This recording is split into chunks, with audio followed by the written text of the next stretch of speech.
Well, that's a good question, Jeff. And I think if we're going to single out the most important issue, it's got to be fixing our state budget mess that the next governor will inherit.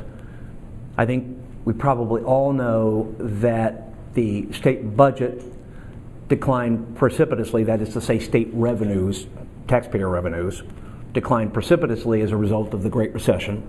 And the state budget shrank from $10.6 billion at a high to $8.6 billion as a result, again, of the recession. And the state legislature and the governor resorted to a variety of basically accounting methods and one-time, one-off techniques for paying basically operating costs and balancing the federal budget. The good news is that Arizona, like all states, has a constitutional mandate to balance the budget, unlike the federal government, which of course has given us now $17 trillion obscene immoral debt that we're going to pass on to our kids and our grandkids and children not yet born for that matter.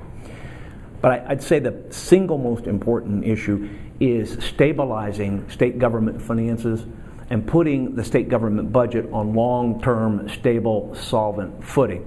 How to do that? In my opinion, we can't afford to further reduce revenues to state government at this point in time. But what I do favor is keeping taxes as fair and flat and low as possible. I favor a flat tax on income.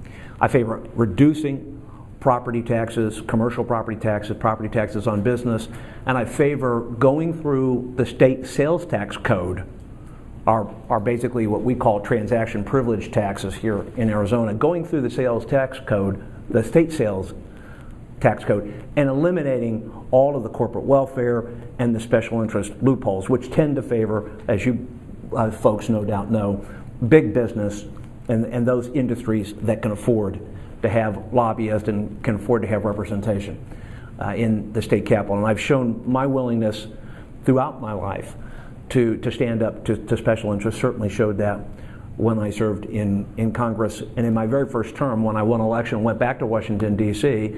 as a real-life Mr. Smith, because nobody gave me a chance of winning election and defeating a Democrat incumbent. But in my first term in the House, I organized the Gang of seven Republican freshmen, so we were members of the minority party in the House, the lowest form of life in Washington, D.C. And we stood up to the leadership of both parties in the House to expose the House Bank and post office scandals and began to fundamentally reform Congress. And then I later had the honor of introducing the Congressional Accountability Act, which simply said that Congress has to follow the same laws that they impose on the American people. That was the law of the land until last year when President Obama decided to exempt members of Congress and their key staff and the White House staff from the provisions of Obamacare. But I think I've demonstrated that ability to stand up to special interests. So we really have to flatten the tax code. We've got to create a fair, level playing field for all businesses. And again, if I have a bias, it's on the side of entrepreneurs who own businesses, who risk their capital. My wife and I have had a family business in real estate for many, many years, so we know what it's like to own a small business. We owned a hair salon in partnership with our oldest child, Ryan, who's a very talented hairstylist, and our stylists are employees, not independent contractors, so we know what it's like to have that responsibility to employees and to sign both sides of a paycheck, and sometimes during the tough times to meet payroll with your heart in your throat, but we've always been able to do it.